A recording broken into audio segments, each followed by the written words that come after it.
Hi everyone, this is Grant Abbott and welcome to 2019. I hope you had a great Christmas, awesome New Year, and more importantly, a great Australia Day. It wasn't fantastic. I'm down in Adelaide at the moment and it was a stinker. Didn't really have much time off at all over Christmas, New Year. Some of you may be aware we're launching Lightyear Docs coming up in late February, early March in our strategy roadshow.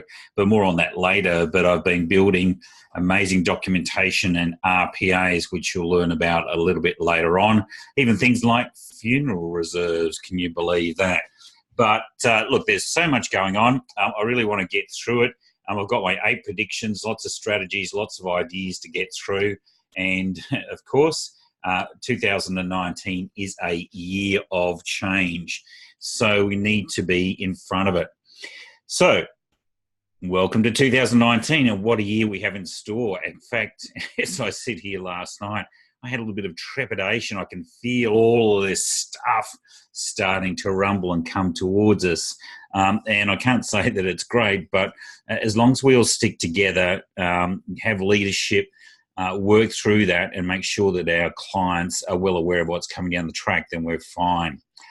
So not only SMSFs are going to change, but all the financial services, when you have a look at issues around FSIA, the Royal Commission, what the new government's position is going to be on the Royal Commission and the Productivity Commission. There's so much going on. It looks, particularly with all the ministers, jumping off the Morrison bandwagon, the Morrison government, that effectively there's virtually no way that the current government is going to stick around. And of course, that means they're going to hold on as long as possible, which means there's probably going to be a May election. Now, with the new, I'm going to call it now, the new Labor government, that effectively there's going to be a whole lot of hurt. And I would expect they'll move quickly, strategically, and more importantly, they'll have a mini budget. And I wouldn't put it past them to put it in June, such that any measures apply from the 1st of July. So our first port of call, because we're strategic advisors, we're strategists, is really to get out and protect our clients from any potential fallout from this potential change in government. Labor's been very upfront and said exactly what they're doing. For example, there was an article this morning in one of the online SMSF newsletters is that Bowen is saying that $5.2 billion was given back in refunds in terms of imputation credits, which is more than they spend on public schools. And there's no way in the world that he's going to make any changes. So we need to be in front of it. And certainly in terms of lobbying, look, there's been so many lobbyings, the Senate committees, but, it's going to fall on deaf ears. And I want to show you, I've got a big announcement, a huge announcement at the end of this session. So make sure you stay around for that because it's pretty exciting. It's the first ever. So expect an instant budget. I'm going to cover the issues that they're going to focus in on. There's some good, there's some bad, but there's also a lot of opportunities. On top of that, we've got a falling property market. I'm going to explain why that's the case, and also the equity markets is getting extremely volatile. If you had a look, I think last year, this time, the VIX, which is the US indicator, virtually the volatility hadn't moved for such a long time, and my belief is because of not industry funds, because of exchange traded funds, but certainly in the last December and January, things have gone up and down. And we're starting to see a pullback in China and growth. And obviously that's all going to have an impact on Australia, but we'll talk about it a little later on. On top of that, we've got the CPD measures. FSIA is out in force, released a lot of measures in December and also January. I've just done 4 videos, which we will send you links to. It's both myself and also Bronnie Speed, the queen of FSIA, from Accountants IQ.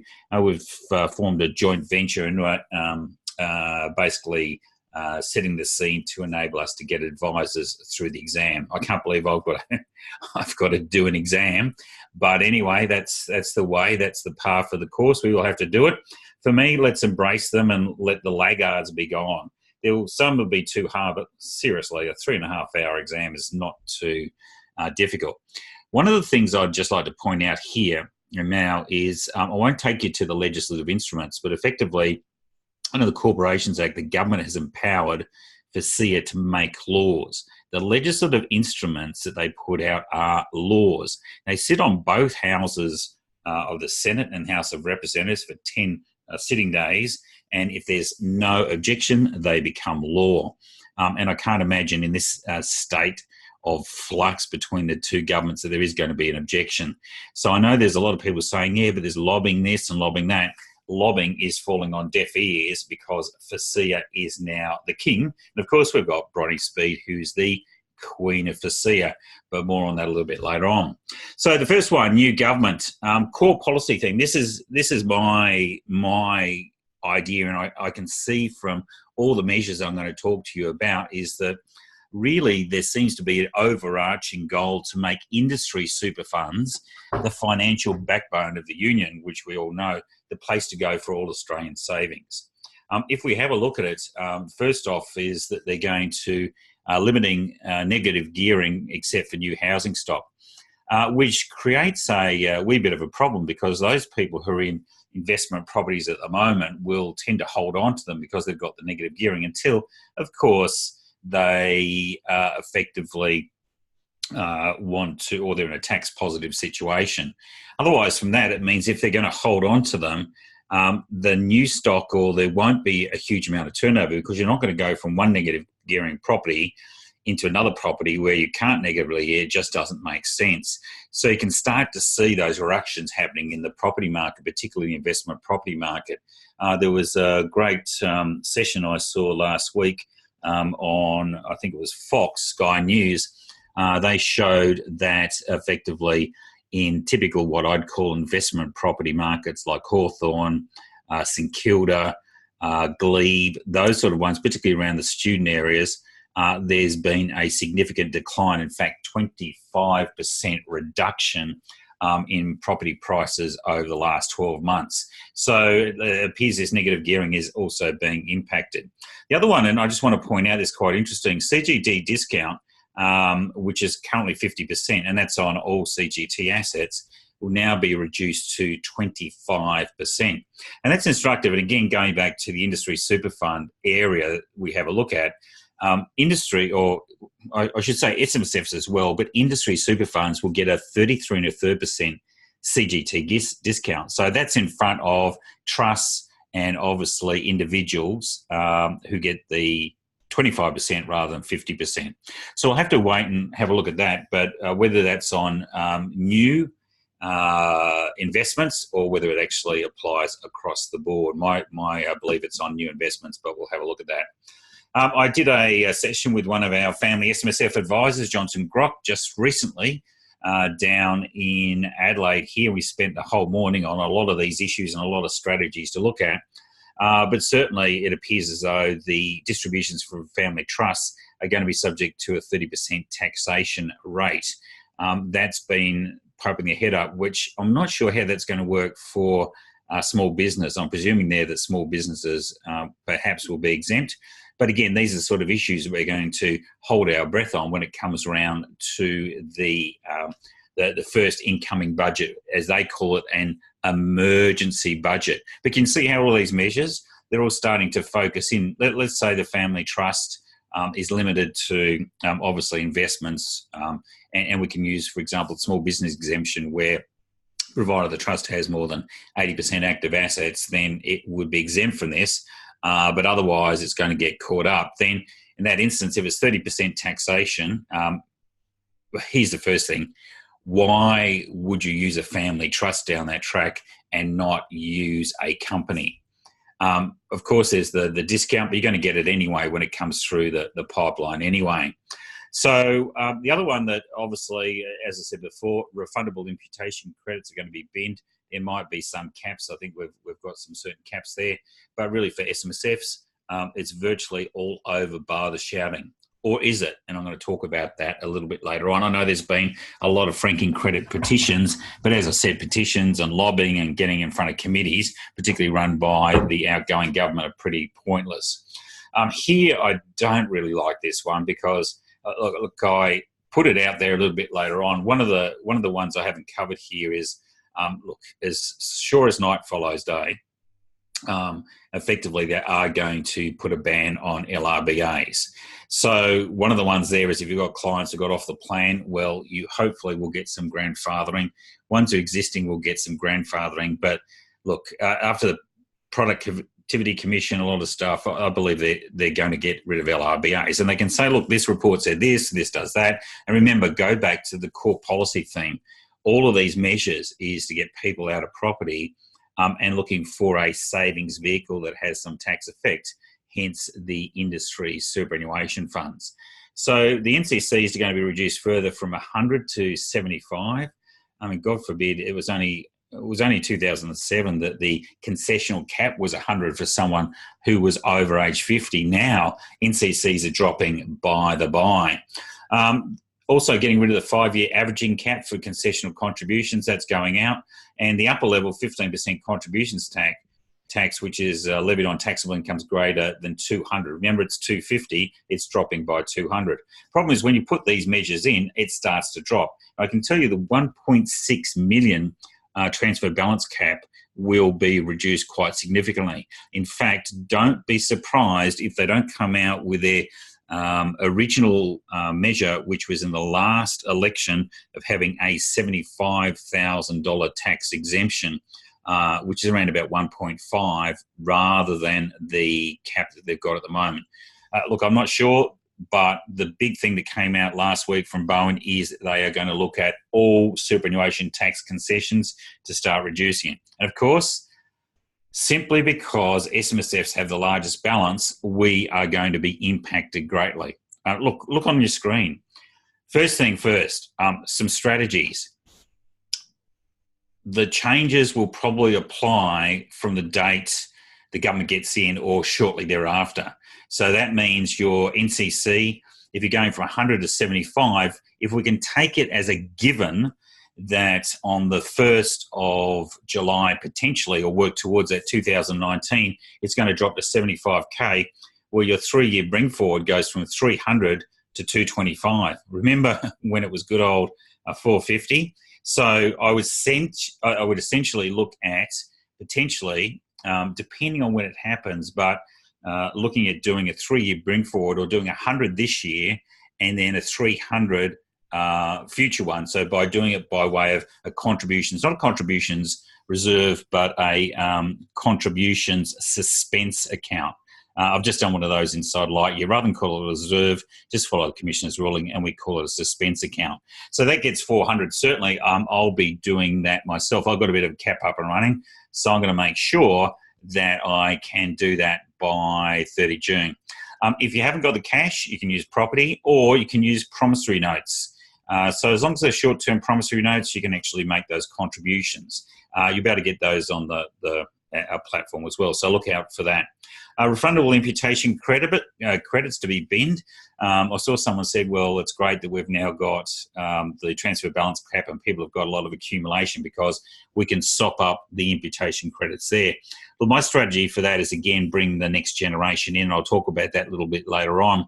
Rather than the younger generation going set up their SMSF, which they will do, and I'll show you why a little bit later on, effectively bringing them in and then running the fund as a sub-fund. So if we have a look at the SMSF, the latest deed I've done, particularly the Bloodline SMSF trustee, has sub-funds whereby each member of the fund can either join together or potentially have a sub-fund, much as they would have an industry fund. So that if imputation credits are used by the younger generation, then like an industry fund, they can be a benefit, or an amount can be paid from one of the younger sub-funds to the older sub-funds. So I think there's a lot of restructuring we need to do. Certainly as we go down the track, I'd be looking at potentially by 30 June, upgrading or upgrading our clients into Bloodline SMSFs. 5-year averaging cap, if you've got the ability to do it now, because that is gone. That's one of the first ones.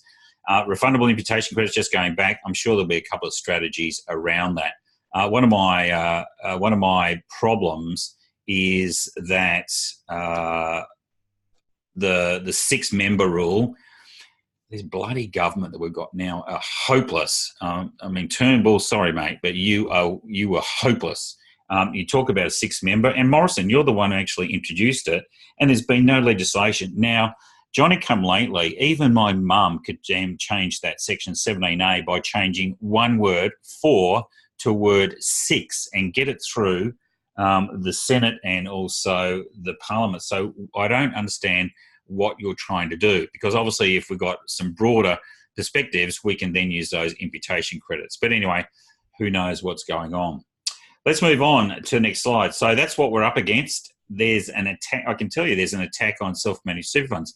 Did you see the AIST, the Australian, Institute of Superannuation Trustees, who I used to effectively do some research for, talking about setting up their own SMSFs. They're now attacking SMSFs as being very inappropriate in terms of their investment strategy. I want to put it to them, let's see what happens if the market falls.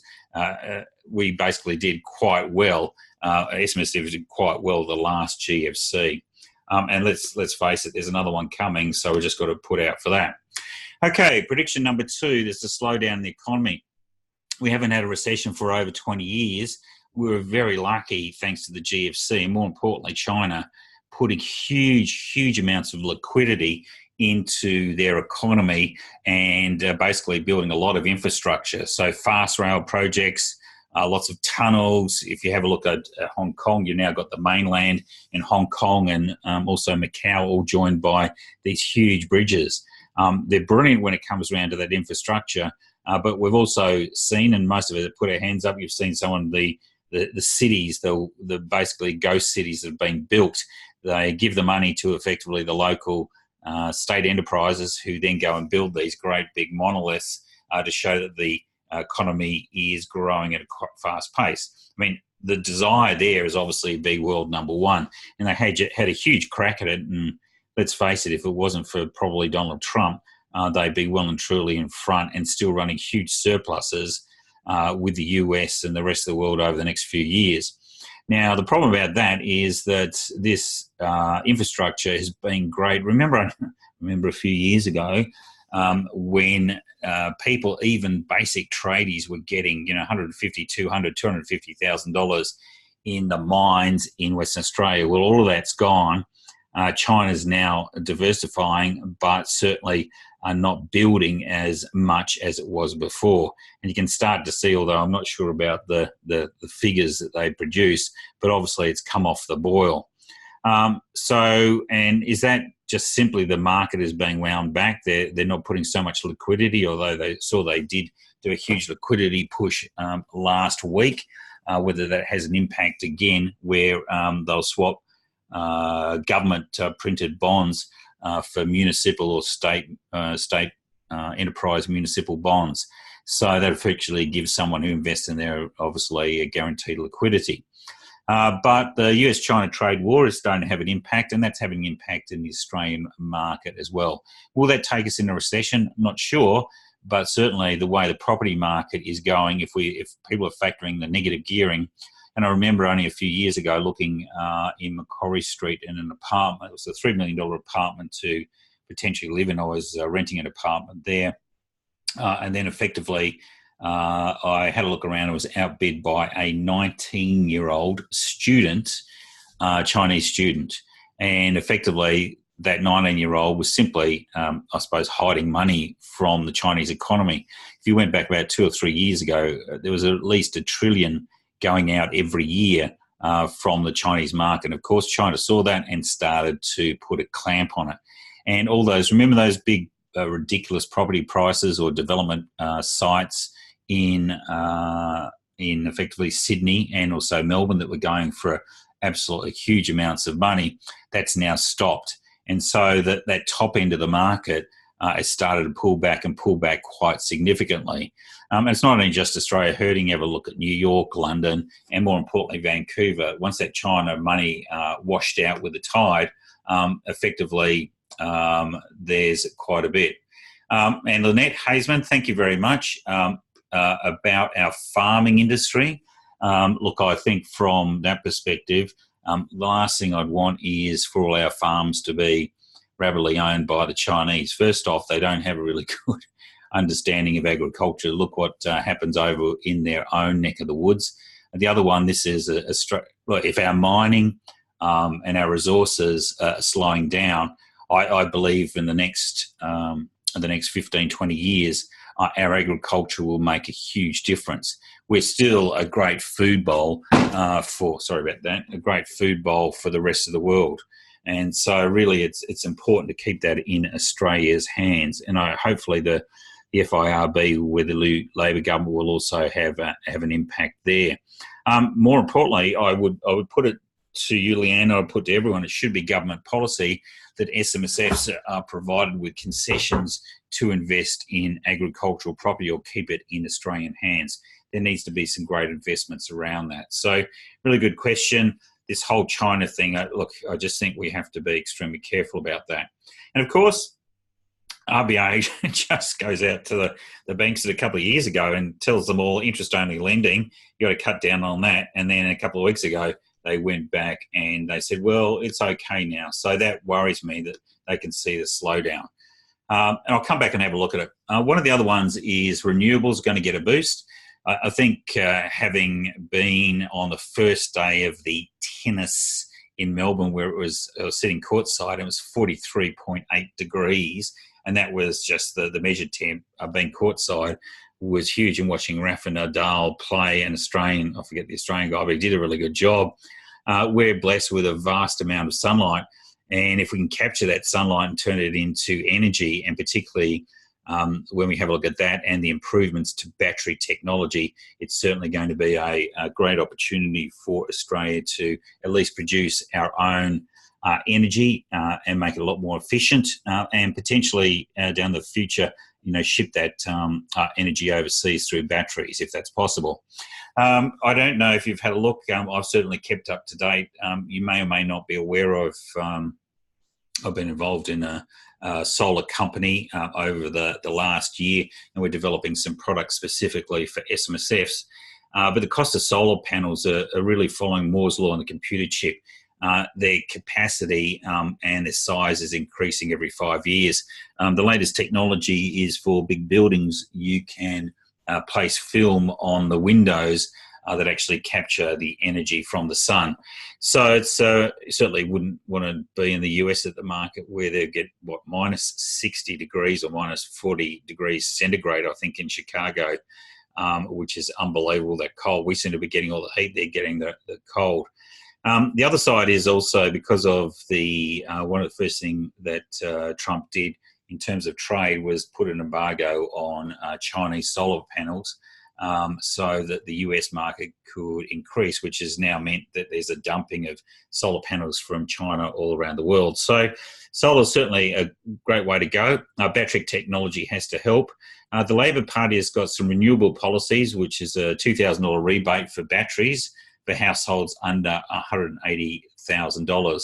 So expect as we go down the track, the first thing that they'll put in is that place, and there's going to be a huge rush. So in Adelaide, 4,000 batteries have been installed courtesy of the government. So you can start to see this battery technology, which I've witnessed firsthand is improving so much. In fact, the Tesla batteries these days, most of the top researchers say there's certainly last generation, which I think is quite exciting. But watch out for that one. Certainly, if you've got a household with solar, watch out and put your hand up for one of those batteries to start off with. The Smart Energy Council believes it's going to be an impact to a 60% saving on power bills, which is going to be interesting because the more we go off grid, it now means that poor people who stay on grid have to actually pay for the grid and pay a lot more. The Clean Energy Finance Corporation Investment, which lends money to any clean energy finance, so for example, solar or wind power, that effectively they're going to give double the investment there, so it'll be double the funding, and certainly that's some great opportunities. And they're also encouraging small power plants, so we've seen some huge ones, 600-700 megawatt plants being built in New South Wales. Now, they're great and they're big, but you've still got the shipping issue and you've got batteries. The latest one now is anywhere from 5 to 50 megawatts. and building those specifically for companies, for buildings, for schools, even for neighbourhoods. That's going to be where the new technology goes, because you can build them quite effectively and bring them all together. So the government's encouraging, or sorry, you'll go to the government, sorry about that.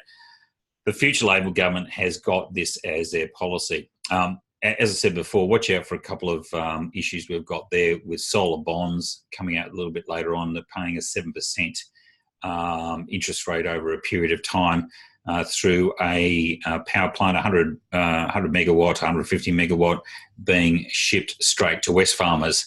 So that's pretty exciting. Lynette, you're on fire again. Wind farms are also spreading across the farming world. Look, I'm not a great fan of wind farms, but certainly solar I am. I used to live next to a wind farm in Vanuatu probably about 10 years ago, and the noise was so distracting. And look, honestly, I just didn't, I wasn't a great fan of them. But they're all renewables. It's a great opportunity. Prediction number 4, SMSF numbers to increase. Look, as I said, there's a lot of volatility. The market has gone down quite some way. Now, what will happen is 30 June this year, if the market collapses again, if you go back and you remember those of your employees way back to your 2008, 2009, 10, 11 superannuation statements where you were still going backwards despite your SGC. Oh, by the way, SGC is going up to 12.5% or 12% pretty quickly once the Labor government gets in. Again, why? Because it's more money for the industry funds. And again, expect award super going straight into industry funds. I would honestly, within the next 10 years, I would expect that Australian super is going to be up around about $250 to $280 billion, which is the same size as many countries' whole superannuation. Anyway, the employees are going to get it, and from all the research we've done, the ASX has done, and everyone's done, Core Data have done, effectively, if you have a look at that, is that when the market goes down, they see their monies go backwards. They tend to move towards self-managed superannuation funds. What happens now is look, I'll get into the generational shift. The Labor government is going to make things a lot more difficult for SMSFs. You're going to cite the Productivity Commission report. Remember, those nongers were saying that you need to have at least $500,000 to set up an SMSF, which is a load of rubbish. Particularly, they're not taking into account the lowering costs of compliance over a period of time and the impact that's going to have. It's just simply, again, it's just something they can hang their hat on. A couple of things that I would expect is the government announced SuperStream for SMSFs to apply from November 2019. I don't know why they haven't put it in place before that, but expect that to get binned, because essentially what will happen is the government will just say, look, no, there's too many chances for people to breach the compliance or get early access and all that. So because the SuperStream enabled monies come from industry fund to an SMSF within 4 days. But so expect that one to bite the dust. A 6-member rule. Anyway, I think that's gone. But, unless this government, currently anyone knows anyone in the government, maybe Simon Makin, good mate there, if we can give them a good kick up the backside, they can be there last. Hurrah. It's like, as Nero or Morrison plays the fiddle and travels around the world, that effectively he can do that for us. But certainly going on past downturns, if we can see, we've already started to see a slide in the market around the banks. And Telstra, obviously. I know a lot of people recommending Telstra when they were $4.50 or something, and now look where they are. That effectively, if that market goes down quite considerably, particularly the industry and retail funds are quite heavily on the equity side. Certainly they've done with a good run-up because of the international side with the US, but if they get smashed, then effectively it is going to be a worry. Watch out, we're doing quite a few podcasts this year. So please be on the lookout for our podcasts up on the site. In fact, there's a lot of stuff going up on the site now. So if you remember, just jump on to ilovesmsf.com. And if you're not, there's plenty of free stuff there as well. Now, SMSF numbers to increase. We're in a bit of a a bit of a holding pattern here. Obviously, the builders, they're all gone in terms of SMSFs. The baby boomers, the back end were born in 1964. There's 5.2 million of them. So that now means that really those guys are really the back end is coming up towards retirement. So there might be a few boomers who've built up a bit in industry retail who might switch over. There probably will be, and I know my brother's been doing quite a bit of work in the SME crowdfunding space for the transfer of businesses from one generation to another, or a sell down of partial or part of that business, maybe 30 or 40% to enable the boomer to take their money out of that business.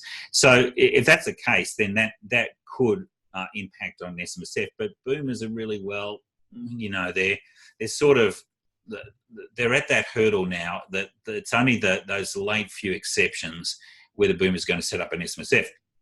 A Gen X, different. These guys are now, the guts of them, they're born between 1964 and 1982. So the midpoint there is, 1970, about 1971. So if you have a look at them, their ages, they're 71. So they're mid-40s. They've got some good sizable balances inside an SMSF. You know it, or you've seen it. If a client comes in, husband and wife or spouses or partners, they're both age 40, they've been in super, they're looking around about 200 each, potentially up to around about a $400,000 fund. That's prime spot for SMSFs. I feel sorry for these guys. They've got huge amounts of mortgage stress, and I bet they're, I don't know about you, I always get this thing, I just want to do this renovation. I want to pay off some more of my fund. How can I access my super? And you've got to say, look, no, you can't. You can't effectively do that. So these guys are absolutely prime, but I just think they're a bit too early. At age 41, you're not thinking about your retirement, particularly for those guys, because their preservation age is age 60. So it's not a big thing in their terms of reference. Give it another 4 or 5 years, and that midpoint, the front end of the Gen Xers, definitely they're starting, the 53, 54-year-olds, definitely they'll be starting to look at SMSFs. But I still think we've got another 5 to 10 years before this Gen X will start to really flick over to SMSFs. Of course, they'll start to flick over once, if the market drops, that's when these guys will move forward.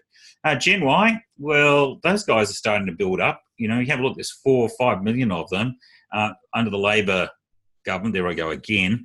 We're going to have a look. Actually, but just on this side of these Gen Xers and Gen Y, can you believe there's over $680 billion sitting in accumulation? So there's a lot of opportunity to switch those into SMSFs. Gen Y, well and surely out of it, but a lot of Gen Ys have baby boomers, or Gen Z have baby boomer parents. So that's the opportunity to move in for what I call a low-cost segregated bloodline. SMSF is the prime vehicle for that. Ideally, you'd have 6, but if we're stuck with 4, then we can start to bring 4 in there, or have a couple of funds up there. And I think there's a lot of solutions there. Gen Xers, watch those guys. They're out and about. So I would expect going on when we saw in the 2000, the drop down in the market there as a consequence of the internet boom. Once that occurred, and also GFC, the few years after that, it was around about 35 to 45,000 SMSFs established. Now here we might consolidate them and make them a lot bigger. But again, if you're bringing kids in, they need to be segregated, have sub-funds. And I'll take you, once I get through once I start to get through LY Docs, when that's released, I'll show you. I'll actually take you through what a bloodline fund is, and we might talk about it a little bit later on. Okay, CPD and education. I talked about this a lot further. One of the things there for SIA impacts me. Look, I'm going to have to do an exam, but here's the deal. I Love SMSF. We've set up a group called the SMSF Training Group. But also a strategic joint venture with the Queen of SIA, Bronnie Speed, who I've known, and she knows that knows this stuff inside out. She consults to the Institute of Chartered Accountants, or CANS as they call themselves. And look, there's so many opportunities here. It's a 3.5-hour exam. We get a lot of practice requirements. Has to be done before 31 December 2021. So probably not, the 1st of January 2021. So we're not going to jump into it this year. Let's wait until 2020. We'll all do it together. I'll be doing it, and I'd love you all to join me. And it won't be very costly for that mentoring. For new advisors coming in the market, it's a big requirement. These guys have to have a certain degree. They've got to have mentoring, which is 1,500 hours of mentoring. And of that, 100 hours is CPD, or actually education. So new advisors, there's a lot there. We will be announcing on the 13th, if anyone's around in Sydney, on the 13th of February. We're having an event at the Cruising Yacht Club where we're going through all the FASEA mentoring, what's required, all that. So if you've got that opportunity, please just contact us at support@ilovesmsf.com, support@ilovesmsf.com if you'd like to come down and have some hors d'oeuvres and some drinks, and more importantly, listen to us talk about FASEA. It'll be a great opportunity to get in front of things. For existing advisors, which is what we want. So we've got a 3.5-hour exam. You might need to do some bridging courses. And as I said, remember we talked about these are all legislative instruments, so they are the law. In order to get rid of them, you're going to have to upturn it. So the lobbying is virtually all over now. It's in place, and now the licensees take control of CPD for their authorised reps. So 70% of all CPD has to be completed has to be referenced by various licensees. Certainly, the SMSF Training Group and I Love SMSF, we're approaching a lot of licensees at this present point in time. For those of you on our membership, if you're on the strategist membership, you're getting at least 40 hours per annum. If you're just a scholar, there's probably 20, 25. What we need to do is let us know who your licensee is so we can negotiate or talk to them about it. Now, importantly, all our structure, this is what is required. Can you see that? So technical is 5 hours. So there needs to be technical content of 5 hours you must show. Your AFSL has to have like a logbook for this. Client care and practice, you have to do 5 hours of that. Regulatory compliance and consumer protection, 5 hours. Professionalism and ethics, 9 hours. And the other balance, you can do 4 hours of reading.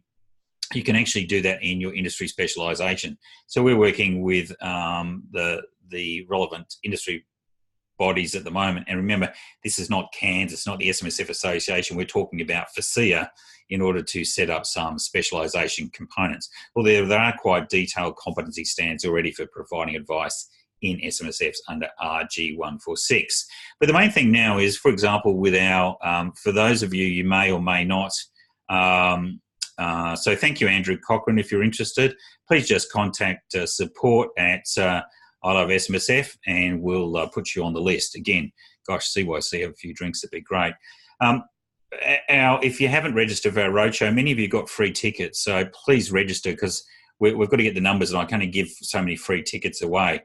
So make sure you jump online. Just go to I Love SMSF. There's also the codes there. If you've got a problem, just go to support@ilovesmsf.com and we can sort it out. But essentially, it now means that we've got a morning session. It's going to be extremely strategic. I've got so many strategies there for us. But what I've done is I've cut it into technical, client care and practice when we start talking about bloodline planning, and also regulatory compliance and consumer protection. So the 3 hours, you're going to get one of technical, one of client care and practice, and one of regulatory compliance and consumer protection with a bit of a waft of professionalism and ethics over there. Now, that's important because if you're going to a conference at the moment and that conference is all technical, then you're over the technical. And notice here, what I've got is a position that in terms of these, you need to meet all of these requirements, otherwise you don't get through. Now, here's the first thing. We are talking about 40 hours here. So see this? 40 hours, not, sorry about that, I'm jumping, getting too excited. 40 hours, not CPD points. So, for example, a number of a number of associations may say, well, do an hour with us and you get 2 or 3 CPD points. That doesn't make any difference. An hour is an hour is an hour is an hour. So again, if you go and you've got like 35 or 40 points from doing an association conference, and you can only count 5 technical hours, then it could be a very expensive process to get 5 technical hours. But mind you, of course, there could be some industry specialisation. So the 40 points, it's nothing. That can be shelved aside and you say, okay, well, that's met my association guidelines, but now I've actually got to go and find this out. We've gone through and built our whole CPD program based around this legal standard, which is crucial. Let's move on. I think this is a big one. I travelled around Australia, and importantly from that one, I travelled around Australia around about 2 or 3 months. I think it was in November, December. So for all those businesses that saw me, thank you very much. One of the key things that I came out here, particularly for the financial planners of us, and also to an extent the tax advisors and those who are licensed, the estate and more importantly the bloodline planning has really struck a chord.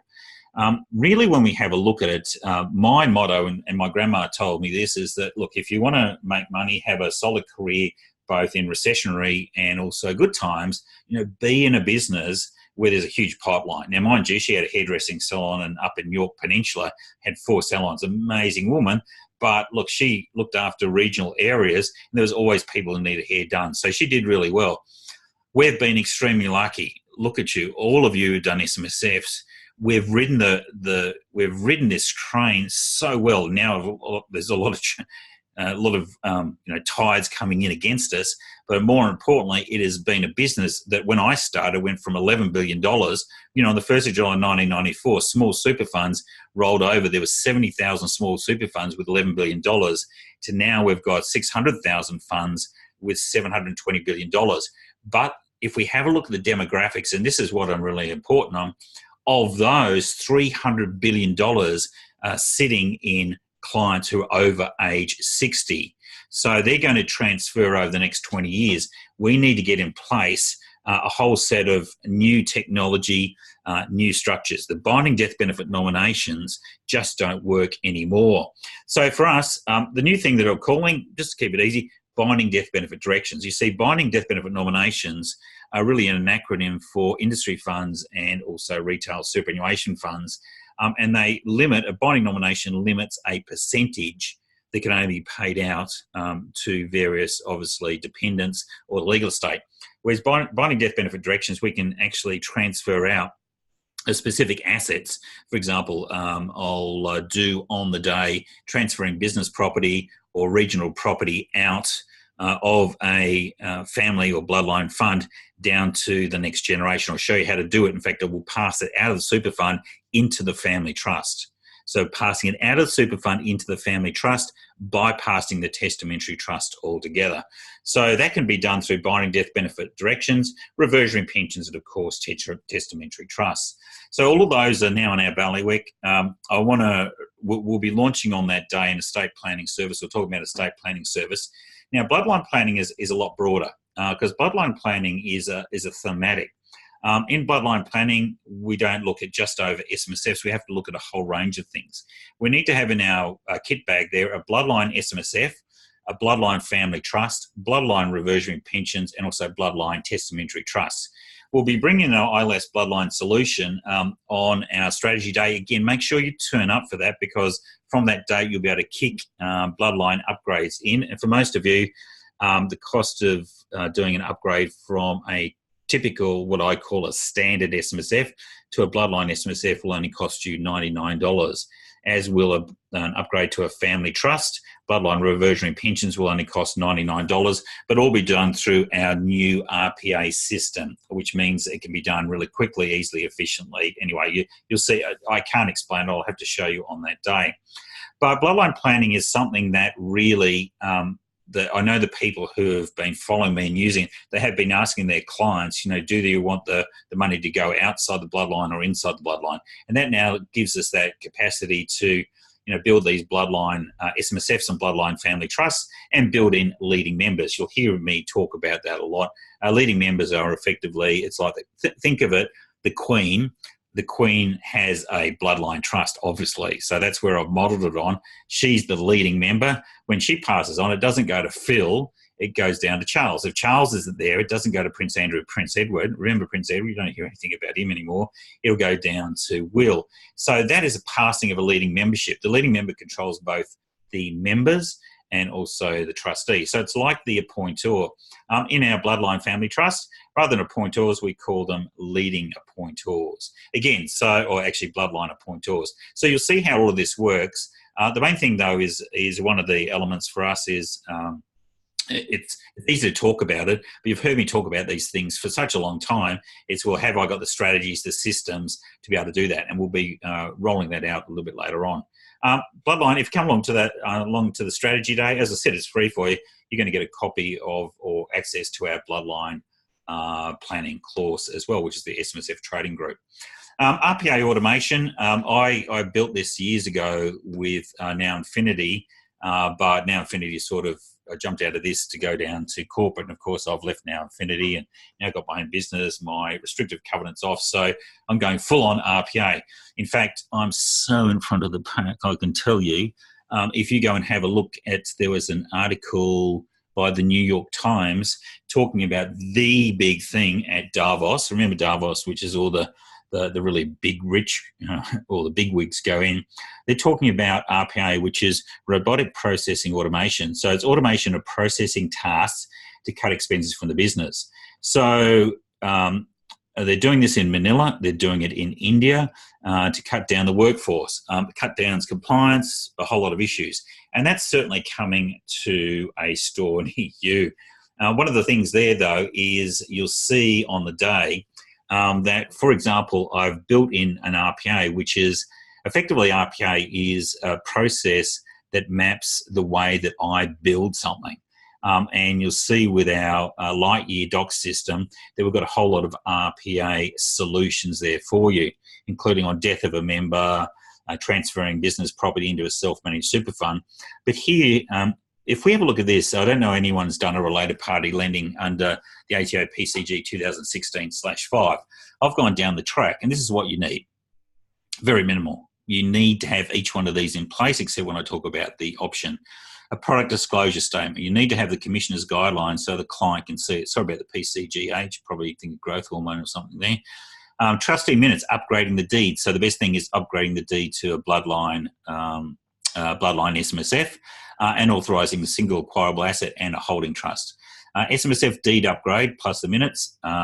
Investment strategy covering the asset and also the loan is important. Holding trust establishment plus minutes with the related party loan that meets the conditions of PCG 2016/5. A mortgage deed which is required. Personal guarantee optional but preferred. And then a commercial lease if it's, for example, business property, or if it's just residential property, residential lease. Now, to go to a lawyer, I don't know if you've done that. If you went to a lawyer and said, I'd like all of that. So Grant said, this is the case, I want all of that. How much do you think it's going to cost? It's probably going to cost, what, $5,000 or $6,000, $7,000? Even if it's $3,000 to $5,000, it's going to take weeks and weeks to do that.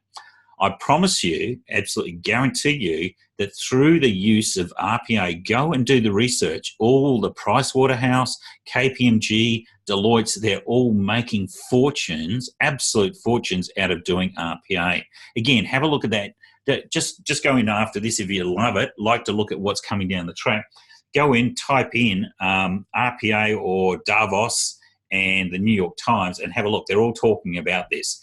They reckon they can cut 60 to 70% of their employees out of the system. In fact, Deloitte's came out and said in terms of the next 5 to 10 years, RPA automation will get rid of 60 to 70% of effectively all employees in the financial services sector in Australia. So watch out for that. But effectively, you'll see on the day I've built all of this, and it all comes out in one great big form and using digital signature, or you can use wet signatures if you want. So it's pretty exciting, but more importantly, it can be done in no more than 10 minutes. Can you imagine doing all that in 10 minutes and for a tenth of the cost of what you would pay a lawyer to do? So it now effectively gives you guys a system, and this system, unfortunately, it's cost me $1 million to build in Australia. It's a first of its kind. Oops, sorry, I'm jumping there. So it's the first of its kind in Australia. And look, I'm super excited about it, but, it's yours to share with me. Increased litigation, let's just go over this. We saw last year Cam and Bear versus McGoldrick, Ryan Wealth and Baumgartner, where the auditors had to pay back the SMSF trustees for failed investments. But remember, this is just the auditors. The reason they didn't go for the planners because the planners have gone broke and gone into liquidation. So, look, it's a rocky ground for all SMSF professionals, including lawyers. Don't think you're going to get away with it as well. So we've got to be careful about that, put in place compliance systems, which is, again, I like the RPA because this is the way to do it. It's the best practice. If you're not doing best practice, then you're going, not only does RPA increase efficiencies, but it increases compliance because you can't do a personal guarantee before you do a product disclosure, if that makes sense. So it works in a perfect form. We've also got the Australian Financial Complaints Authority, which applied from November last year. And for that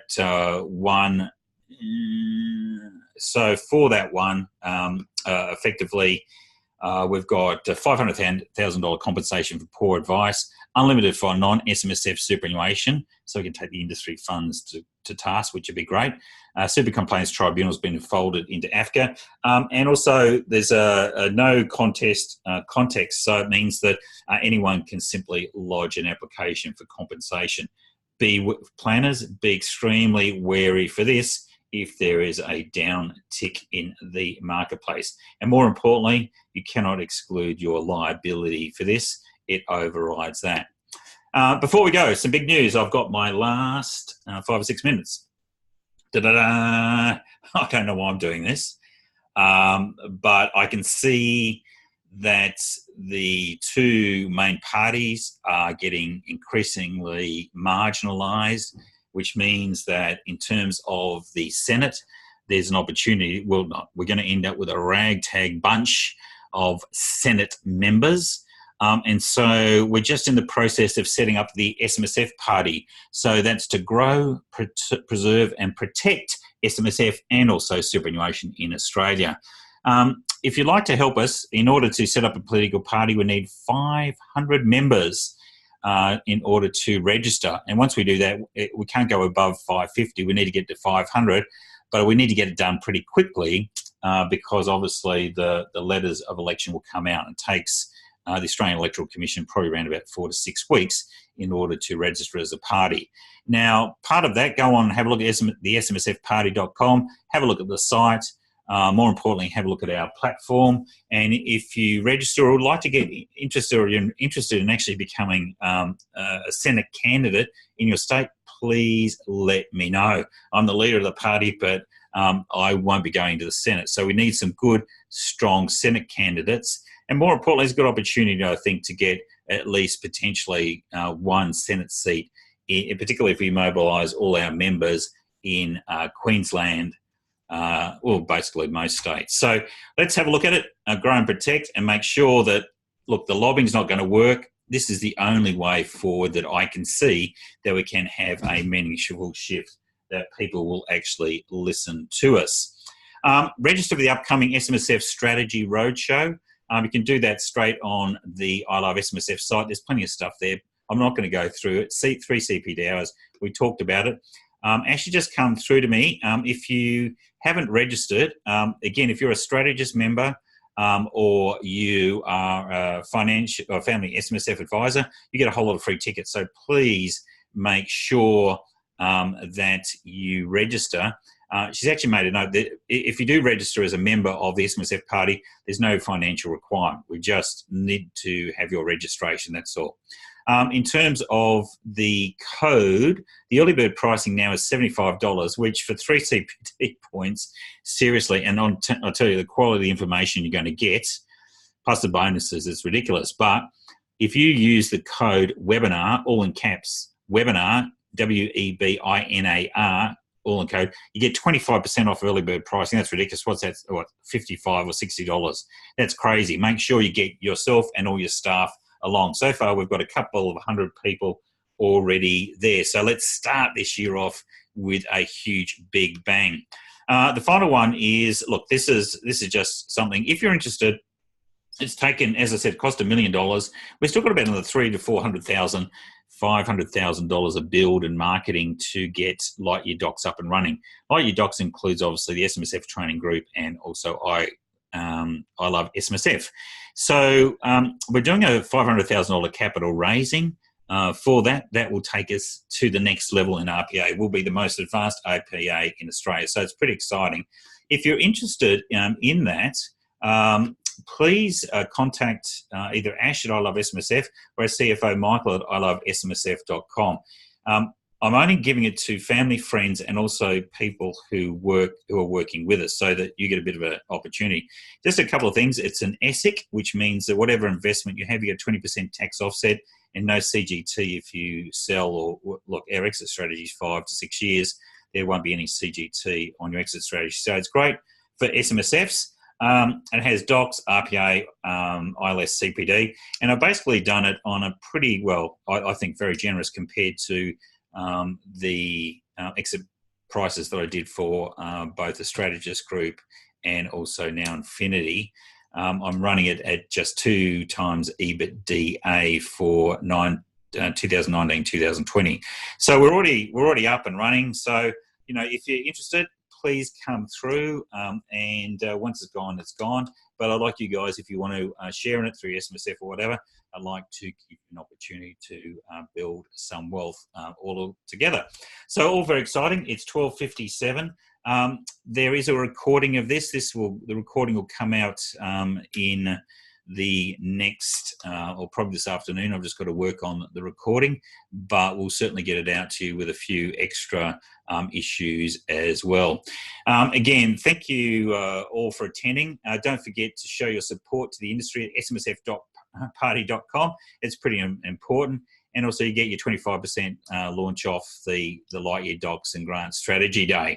And just simply go to ilovesmsf.com and have a look at the events. Use the code webinar CPD. So it's webinar CPD to get that 25% off. And surveys we sent within the next 24 hours. So you get 1 CPD hour on this. Now, importantly, because this wasn't a technical session, this would actually go to professionalism and ethics. So you're well and truly in front of the pack. It's Grant Abbott signing off. Thank you very much for attending this session.